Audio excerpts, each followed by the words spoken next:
जिस उद्देश्य से ये ज़मीनें दी गई थी, अब यहाँ कोई ऐसा उद्यम स्टार्ट करें ताकि जो केंद्र सरकार का पाप है कि एचएमटी और आईडीपीएल को बंद करना उत्तराखंड के प्रति महापाप है, घोर पाप। जो ये घोर पाप है उसका प्रायश्चित यदि राज्य सरकार करना चाहती है, धामी सरकार करना चाहती है, तो यहाँ कुछ ऐसे उद्योग प्रारंभ करें जिससे स्थानीय बेरोजगार नौजवानों को और महिलाओं पुरुषों को काम मिल सके।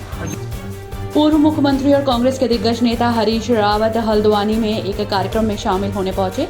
इस दौरान हरीश रावत ने प्रदेश की धामी सरकार पर जमकर निशाना साधा। हरीश रावत ने दावा किया कि प्रदेश सरकार रिसोर्सेज का सही से प्रयोग नहीं कर पा रही है। तो सरकार करेगी ही करेगी, राजनीतिक लाभ उठाने की कोशिश है। और बाकी एचएमटी की ज़मीन तो राज्य सरकार की ज़मीन थी, तो राज्य सरकार ने उद्योग के लिए लीज पर केंद्र सरकार को दी थी। और ये भी हमारी आईडीपीएल ऋषिकेश की जो है, तो ये ज़मीनें राज्य सरकार में ही भ्रष्ट करेंगी जब उद्योग बंद हो जाएंगे।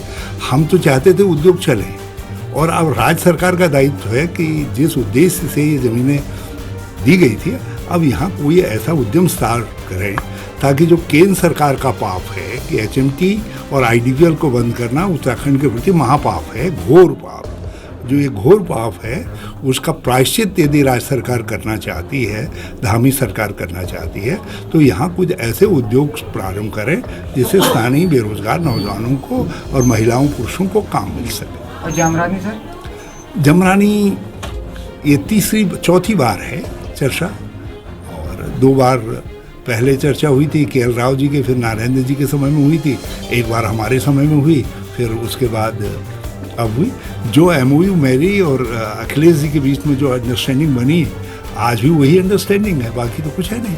और केंद्र सरकार से जब मैं जल संसाधन मंत्री था, उस समय जमरानी को 9-10 वाला के नेशनल प्रोजेक्ट के रूप में मंजूर करवा करके गया था। मतलब 10% राज्य सरकार, दोनों राज्य, और 90% केंद्र सरकार का नेशनल प्रोजेक्ट के रूप में।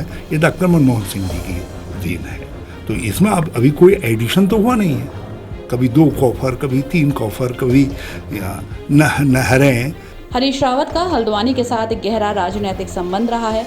हरीश विधानसभा और लोकसभा दोनों चुनाव यहां से लड़ चुके हैं।